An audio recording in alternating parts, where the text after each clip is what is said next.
Hello or welcome back to the Early Late Skylar Show. So today we have a special guest here, Joshua Patton or William Patton, and we're going to be doing a bunch of interview questions. So let's go. So the first thing is he's going to have to do a commercial to me on anything in the room that he chooses. So let's go.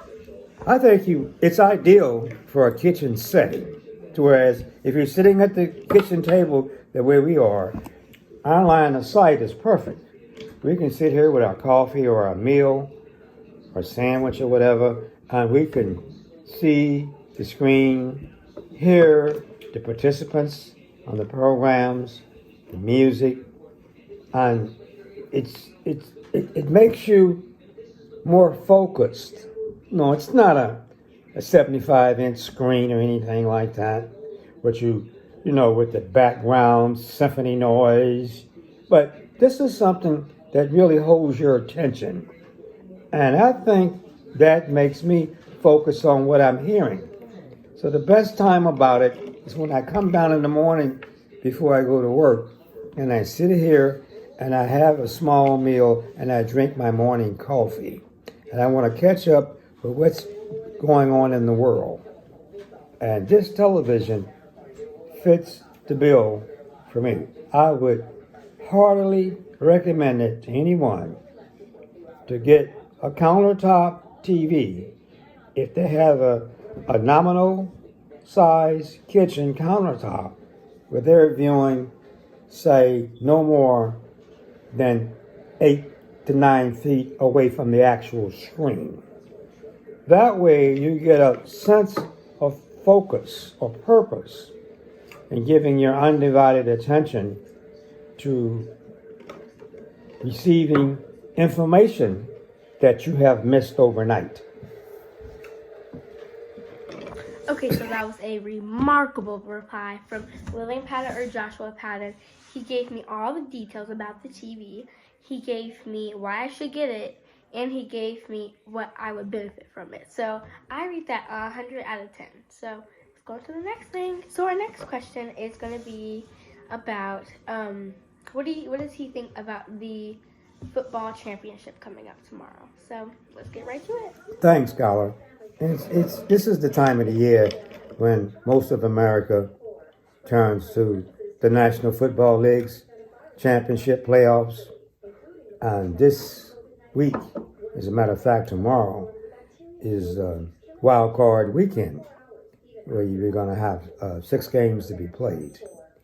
And the winners move on, of course.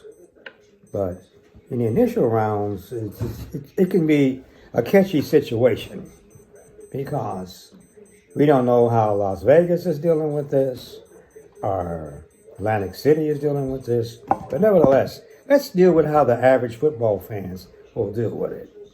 So, in particular, if you're in a town where your team is in the playoffs, I'm automatically assuming that you're for your hometown team. St. Louis doesn't have a hometown team. So I have the luxury of going out to find a team in the playoff games that I think would be the team that I want to see to move the next weekend.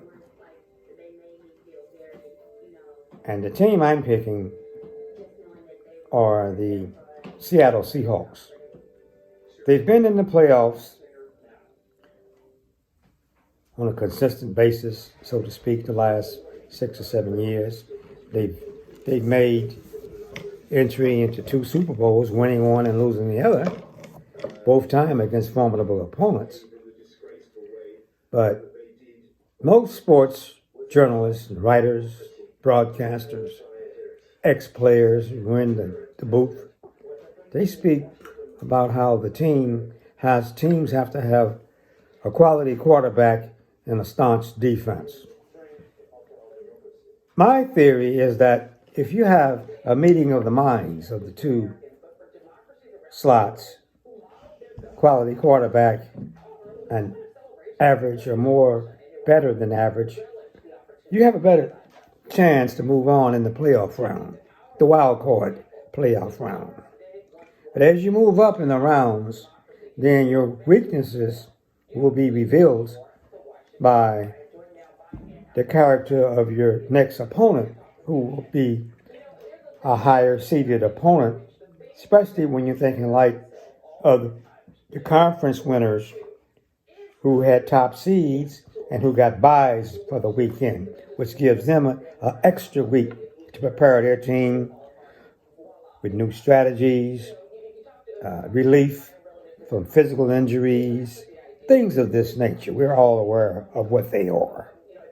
So for this weekend, the two teams I'm picking